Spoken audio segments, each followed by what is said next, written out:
안녕! 드디어 여러분들이 기다리던 입문소양 그 첫 번째 시간 갈매기의 꿈이라는 책에 대해서 저희가 같이 이야기를 해보도록 하겠습니다.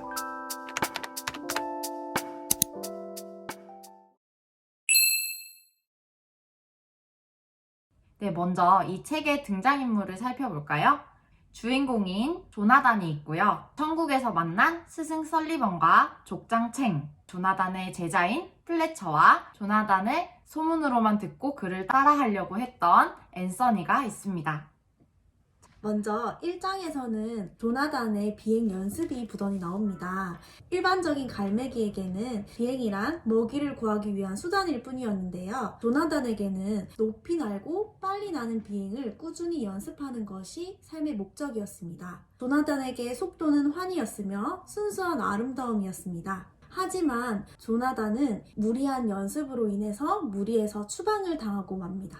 2장에서는 조나단이 드디어 천국에 가서 스승 설리번을 만나게 됩니다. 설리번을 만나서 조나단의 다른 단계의 삶이 시작이 되는데요. 비행에 대해 완벽에 도달하기 위해 어려운 기술들을 시도하고 노력하게 됩니다. 또한 족장 챙의 가르침을 받아서 장소도 시간도 아닌 완벽한 것이 곧 천국임을 알게 되는 거죠. 이 부분에 대해서는 이제 여러분들의 깊은 이해가 필요할 것 같아요. 그리고 조나단은 자신의 완벽에서 끝나는 것이 아니라 자신이 완벽하게 익힌 그 비행 기술을 다른 갈매기에도 알려주는 것이 바로 사랑을 펼치는 진정한 방식이라는 것을 깨닫게 됩니다. 네, 그래서 3장에서는 조나단은 다시 조나단이 전에 살던 곳으로 돌아가서 플래처 린드라는 제자 외에 7명의 제자들에게 자신이 연마한 비행 기술을 가르치면서 살아가다가 빛이 되어 사라집니다. 그리고 4장에서는 조나단이 떠난 후에 조나단이 후세의 갈매기들에게 전설처럼 여겨지는 모습이 보이는데요. 이때 조나단의 비행 연습보다는 조나단이 어떤 눈동자색을 가졌으며 어떤 말을 했는지 그런 복잡한 말들만 읊어대면서 그를 신격화했고 점점 비행 연습에 관심을 가지는 갈매기들은 줄어드는 안타까운 모습이 보입니다. 이렇게 비행 연습에는 관심을 가지지 않은 갈매기들 속에서 앤선이라는 젊은 갈매기가 등장하는데요. 그는 조나단의 비행에 대해서 더 관심을 가지고 그것을 스스로 탐구해나고 실천해나가면서 또 한 명의 제자가 됩니다. 이거를 이제 다른 블로그나 이런 곳에서 설명을 하기로는 예수의 가르침과 연결을 지을 수 있다고 하더라고요. 그게 이제 주제가 될 수는 없겠지만 여러분들이 등장인물을 이해할 때는 되게 좋을 것 같아요. 이제 조나단은 예수처럼 처음부터 본인이 지식을 향해서 나아가는 성공한 사람이라면 이 조나단을 위해 멘토의 역할을 기꺼이 해준 사람들이 설리번과 챙이라는 사람, 그 다음에 이 조나단의 직접적인 제자가 플래처, 긴 시간이 지나고 난 뒤에 지금의 우리들처럼 예수의 교리를 하나의 죽은 지식으로 받아들이는 앤서니라는 그 제자, 이런 식으로 선생님들이 정리를 하면 될 것 같아요.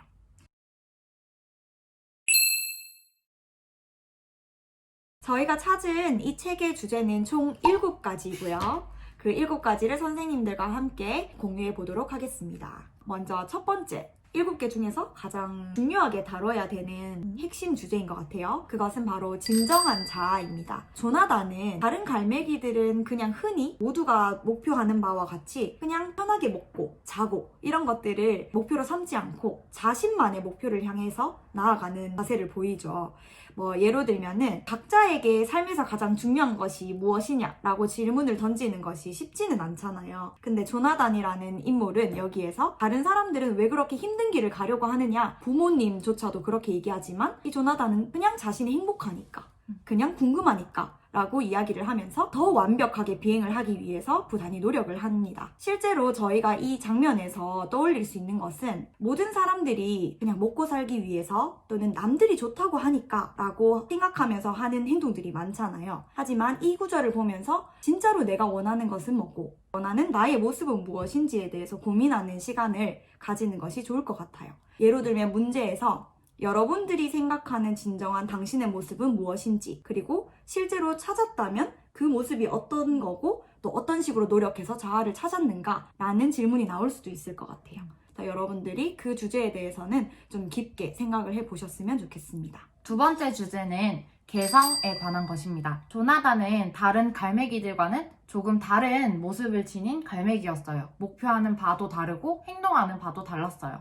하지만 평범한 갈매기들에게 조나단은 이상한 갈매기였지만 조나단 스스로는 그렇게 생각하지 않았습니다. 그래서 여기에서는 저희가 교사로서 자신만의 개성을 가진 학생들을 어떻게 다뤄야 하는지, 그리고 그 개성을 잘 살려서 어떤 진로 교육을 이끌어낼 수 있는지에 대해서 살펴보았으면 좋겠습니다. 이것과 관련지어서 대구교육청 시책인 다품교육을 연관지어서 한번 공부해봐도 좋을 것 같아요. 이 주제가 만약에 문제에 나왔을 때 틀린 게 아니라 다른 거다. 이 구절을 좀 인용하면은 되게 잘 나타낼 수 있을 것 같아요. 그러니까 실제로 교육 현장에 보면은 특이한 곳에서 두각을 나타내는 친구들이 있잖아요. 그렇죠. 네. 뭐 공부 시간에는 되게 산만했었는데 갑자기 음악이나 미술 과목에서 두각을 나타내는 영재 같은 친구들. 그런 친구들을 봤을 때 이제 여러분들이 그 아이의 개성을 찾아내고 얘는 그냥 가만히 앉아서 지식을 배우는 친구가 아니라 자기가 행동하고 막 움직이고 말하고 하면서 배워야 하는 아이구나. 이런 것들을 교사의 입장에서 맞춤형으로 교육을 해야 된다. 이런 이야기를 하면은 잘 풀어낼 수 있을 것 네. 같아요. 학습자 유형이 다양하다는 내용을 담겨주셨는데 그걸 이제 용어를 사용해가지고 답변을 하면 더 훌륭할 것 같고 네. 관련해서 진로 교육이랑 연관지어도 괜찮을 것 같아요. 그때 선생님께서 교육학이나 총론도 잊지 말았으면 좋겠다고 했잖아요. 네. 이것에서 활용할 수 있는 게 다중지능 교육이 아닐까 생각이 네. 듭니다. 저희가 생각한 세 번째 주제는 멘토의 모습입니다. 책 속에서 여러분들이 생각하는 멘토는 네, 맞아요. 지금 대답하신 것처럼 설리번과 챙의 모습이 드러납니다. 하지만 주인공이었던 갈매기 조나단도 멘토의 모습을 가지고 있다는 것을 알아야 하는데요. 조나단은 먼저 1장에서 비행을 부단히 연습하고 또 꾸준히 노력해왔어요. 그 이유는 갈매기들이 더 가치 있는 삶을 살았으면 좋겠다라는 그 마음 속에서 시작된 것이었어요. 내가 꾸준히 발전하는 것도 중요하지만 내가 가진 것을 나만 가지지 않고 이것들로 인해서 내 친구들 그리고 우리 사람들이 조금 더 가치로운 삶, 더 많은 것을 알고 향유할 수 있는 삶을 살았으면 좋겠다라는 마음에서 이것이 시작되었는데요. 내가 아는 것을 기꺼이 내어놓고 우리의 발전을 도모하는 그런 모습을 생각해 볼 수 있을 것 같아요. 저희가 첫 번째 책이라서 다루진 않았지만 다음에 다룰 난중일기의 인물인 우리 이순신이 애민 정신을 가지고 있었다는 것을 이것과 한번 엮어봐도 좋을 것 같아요. 갈매기 조나단이 추구하는 모습이 사랑이라는 가치의 형태인 것 같은데요. 교사로서 내가 추구하는 가치 그리고 교사로서 내가 추구하는 모습과 함께 비교해서 잘 생각해 보셨으면 좋겠어요. 그러면 선생님들이 혹시 교사로서 추구하는 가치가 있으신가요? 저 같은 경우에는 선한 영향력을 추구하는 교사가 목표인데요.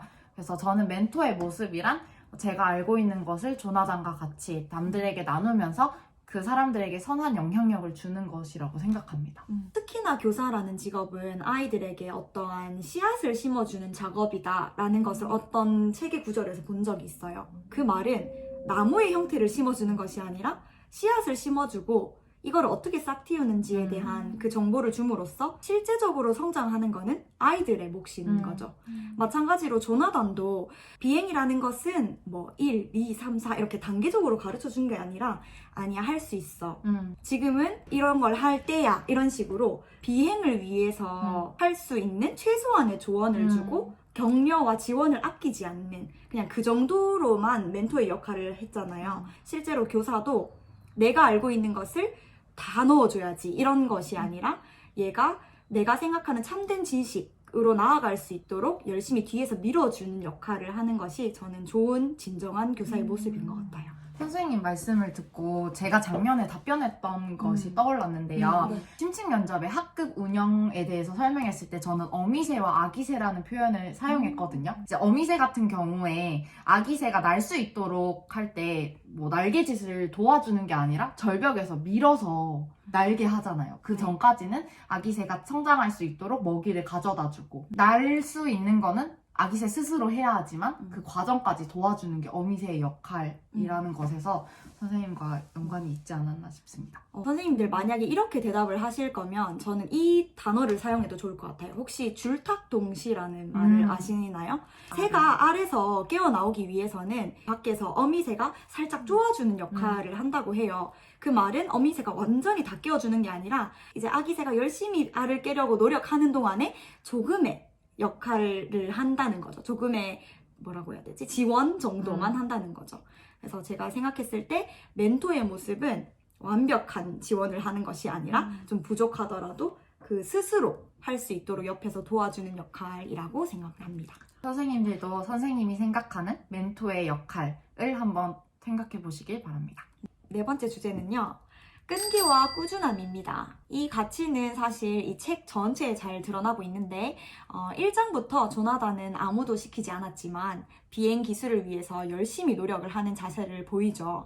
그런 것처럼 혹시 선생님들은 무언가를 위해서 열심히 오랜 기간 동안 노력해 본 적이 있는지, 그 결과는 어땠는지 뭐 이런 거에 대해서 경험을 물어보는 문제가 나올 수도 있을 것 같아요. 근데 이 부분은 선생님들이 지금 하고 계시잖아요. 선생님이 되기 위해서 1년이라는 오랜 기간 동안 몰입하고 성실하게 노력해 왔기 때문에 이 경험에 대해서 이야기하는 것은 크게 어렵지 않을 것 같아요. 또 이 네 번째 주제랑 연결 지을 수 있는 게 저희가 준비한 5번째 주제입니다. 한계와 극복에 대한 내용이에요. 조나단은 자신이 꿈꾸는 완벽한 비행을 위해서 노력하는 와중에 몇 번이고 이제 자신의 한계에 부딪히게 돼요. 갈매기이기 때문에 짧지 못한 날개, 또 갈매기이기 때문에 높이 날지 못하는 한계. 하지만 조나단은 이 모든 한계를 노력으로 극복해내는 과정을 보여주고 있죠. 그래서 이 한계를 극복하는 데에는 사실 용기라는 가치가 필요한 것 같습니다. 왜냐하면 우리가 살아가다 보면 정말 많은 한계에 부딪히죠. 뭐 예로 들면은 나는 다른 사람 앞에서 떠는 그런 단점을 가지고 있다. 그럼 여러분들 아마 2차 준비하시면서 그게 자신의 한계라고 생각을 하실 거예요.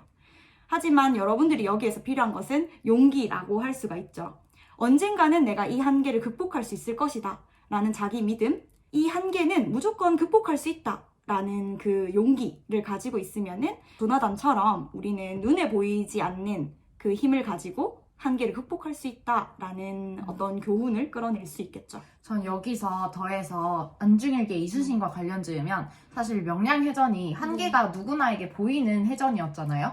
근데 이순신이 용기를 가지고 그것을 극복하기 위해서 전략을 짰고 그리고 도전했기 때문에 그 해전이 승리로 이끌어낸 결과가 아니었나 생각이 듭니다. 네. 그래서 끊임없이 이렇게 다른 책들과도 연관지어서 살펴보는 것도 좋을 것 같아요. 또 이제 여러분들한테 주어진 3번째 책인 명심보감의 네. 근학편 또 여러분들이 참고해서 보면 좋을 것 같습니다. 주제를 잘 정리해 놓으시고 추후에 다른 책을 읽을 때마다 이 갈매기의 꿈을 잊지 않고 갈매기의 꿈에서 이야기했던 주제를 계속해서 다시 떠올리면서 엮어가는 연습을 하시면 될 것 같아요. 그리고 6번째 주제는 규칙과 자유의 대립입니다. 조나단이 3장에서 다시 자신의 갈매기 무리로 제자들과 함께 돌아가려고 해요. 그때 제자들은 추방된 갈매기는 다시 돌아갈 수 없다는 게 갈매기의 규칙인데 깨져도 됩니까? 그것은 1만 년 동안 단 한 번도 깨진 적이 없는 규칙인데요 라고 대답을 합니다. 그랬더니 조나단은 우리는 우리가 원하는 곳에 갈 자유가 있고 또 우리가 있고 싶은 데에 있을 자유가 있다고 말을 해요. 또한 난다는 것에 대해서 조나단이 그것은 갈매기들의 정당한 권리이며 자유는 그 존재의 본질이라는 것, 자유를 방해하는 것은 미신이든 또 어떤 형식의 제약이든 파기해야 된다고 말을 합니다. 그러면 여기서 선생님들의 입장이 궁금한데요. 만약에 자유를 해치는 게 있다면 그 규칙은 깨어도 되는가? 혹은 자유와 권리를 지킬 수 있도록 어떻게 규칙을 만들어낼 수 있는가에 대해서 한번 생각해 보시면 좋을 것 같아요. 약간 자유로운의 내용이랑도 또 연관이 지을 수 있는데 여기에서는 제 생각에는 너무 큰 범위로 자유와 규칙 이렇게 나올 것 같지는 않고 학급에서 선생님들이 아이들의 자유를 지켜주면서도 또 학급 내의 질서를 지킬 수 있는 규칙에는 뭐 어떤 것들이 있는지 혹시 교사가 된다면 자유롭고 질서 있는 그런 학급을 만들기 위해서는 어떤 학급 규칙을 세울 것인지 이런 것들을 생각해 놓으시면은 인문 소양뿐만이 아니라 면접을 하실 때에도 충분히 좋은 답변을 하실 수가 있을 것 같습니다. 선생님 앞 게시판에 적혀있는 말이 네. 딱 이 주제잖아요. 네. 맞습니다. 저희 반 학급 그 구호라고 하나요? 그게 바로 자유롭고 질서 있게예요. 그래서 제가 처음에 그 구호를 적었을 때 생각도 그랬어요. 아이들한테 너무 질서를 지켜라, 너무 이제 가만히 있어라 라고 하는 것은 사실 강압이지, 그거는 규칙이 아니라고 생각을 하거든요. 그게 아니라 아이들의 자유는 최대한 지켜주되 그 자유가 또 다른 친구의 자유를 침해하면 안 되잖아요. 그래서 그 범위 내에서만 규칙을 최소한으로 지키는 것을 저는 이상적인 학급의 모습이다라고 생각을 합니다. 그리고 이거를 아까 이야기한 두 번째 주제인 개성과도 관련을 지으면 규칙이 있지만 각자의 개성과 그 자유를 지켜줄 수 있는 범위 내에서 함께 양립할 수 있는가를 고민해 보시면 좋을 것 같습니다. 이 양립에 대해서 얘기를 할 때 뭔가 고급진 어휘로 융통성이라는 말을 활용해도 되게 좋을 것 같아요. 왜냐면 교사는 일을 하면서 계속 규칙 속에서 살아가야 되고 또 아이들한테 규칙을 강조해야 되는 직업이잖아요. 근데 그 규칙에 대해서 너무 엄격하다 보면은 항상 부작용이 따르잖아요. 그래서 융통성 있게 다가가야 한다. 이런 식으로 뭔가 답변을 풀어내면 좋을 것 같습니다. 저희가 준비한 7번째 주제는 바로 실천입니다. 책에는 이런 구절이 나와요. 너는 눈으로 보듯이 배우지 마라. 눈으로 보고 배운 것을 믿어서는 안 된다. 눈으로 보고 배우는 것은 반드시 한계가 있고 스스로 움직여서 알아내고 이해해야 한다. 그러면 스스로 나는 법을 알게 될 거야 라는 내용이 있는데요. 이것을 읽으면서 우리 교육학을 열심히 한 우리 선생님들은 바로 떠올려야 될 것이 있어요. 그게 뭐죠? 구성주의입니다. 네, 맞아요. 구성주에서는 실천을 가장 중요한 것이라고 생각을 하죠. 학생들도 마찬가지예요. 학생들이 직접 스스로 행동하고 스스로 배운 것이 아니라 교사가 주입해준 지식은 그것이 활용될 수가 없어요. 실천하지 않으면 죽은 지식이라는 말도 있잖아요. 그래서 저희는 항상 수업을 할 때 학생들의 삶에서 주제를 끌어내거나 학생들이 직접 눈으로 보고 배우고 만지고 이해할 수 있는 활동들을 많이 하곤 합니다. 이것이 또 초등학습자들의 특성과도 연관이 될 것 같아요. 그래서 만약 이것이 나온다면 교수 방법이나 학생들에게 배움을 줄 수 있는 그런 과정에 대한 내용을 많이 생각해 보셨으면 좋겠어요. 저는 여기서 학생 측면뿐만 아니라 교사 측면에서도 저희가 뭐 구성주의를 해야 된다, 학생들에게 어떻게 상담을 해야 된다, 공감해야 된다, 이런 많은 이론적인 것들이 있잖아요. 근데 우리 교사도 그것을 수업이나 학급 운영에서 실천하지 않으면은 죽은 지식이나 마찬가지라고 생각합니다. 얼마 전에 학급 긍정 훈육법 연수를 듣고 왔는데요. 그 연수 내용을 벌써 다 까먹었어요. 왜냐하면 실천에 바로바로 옮기지 못했기 때문이죠. 죽은 지식이 되지 않도록, 살아있는 지식이 되도록은 실천이 중요합니다. 그럼 이것과 관련된 여러분의 경험도 한번 떠올려 보시길 바랍니다. 사실 아이들이 접하는 지식의 구성체가 교과서잖아요. 그 내용과도 엮을 수 있을 것 같아요. 교과서를 맹신하라고 하지 않고 이 교과서를 아이들의 수준, 그 다음에 아이들의 관심사와 관련해서 재구성하여서 수업을 이끌어 나갈 수 있는 교사의 역량을 키워야 한다. 뭐 이런 식으로도 답변을 구성할 수가 있을 것 같습니다. 그리고 대구는 수업 실현도 마찬가지로 그렇듯이 다른 지역보다 유독 프로젝트를 되게 중요하게 생각을 하잖아요. 그 프로젝트를 하는 이유도 이야기했었던 개성과 함께 포함해서 학생들이 지식을 직접 실천할 수 있는 수업을 재구성해서 만들도록 하는 것이기 때문에 대구의 그런 프로젝트 학습도 한번 언급을 해주시면 더 좋을 것 같아요. 자, 여기까지 첫 번째 갈매기의 꿈이라는 책이었습니다. 눈치채셨겠지만 저희가 모든 주제를 이끌어낸다면 항상 교육적으로 연관을 짓잖아요. 이런 식으로 저희가 던져드린 주제에 대해서 여러분들이 여러분의 경험, 교육적으로 연관 지을 수 있는 것에 대해서 집중을 하셨으면 좋겠습니다. 저희가 소개해드린 7가지 주제뿐만 아니라 여러분들이 이 책을 읽으면서 어떤 다른 주제들을 이끌어낼 수 있는지도 반드시 살펴보시길 바랍니다. 그리고 그 주제에 해당하는 구문들도 꼭 표시를 해서 그 구문을 봤을 때 바로 그 주제가 떠오를 수 있도록 공부하셨으면 합니다. 다음 영상은 저희가 보너스 영상으로 갈매기의 꿈에서 찾은 주제 하나를 정해서 문제로 만들었어요. 그 문제에 대한 답변 영상을 저희가 진짜 실제 면접인 것처럼 실현을 한번 해드릴 거예요. 답이 아니에요. 완벽한 답이 아니고 그냥 요 정도 답을 하면 되겠구나, 또는 나는 이런 식으로 답해야겠다라는 참고 영상으로 활용해 주시면 될 것 같습니다. 저희가 한 내용 중에서 이 내용은 잘 모르겠다 하는 것들은 댓글로 남겨주시면 저희가 최대한 열심히 답변 드리도록 하겠습니다. 다음에 난중일기 영상에서 또 만나요. 안녕!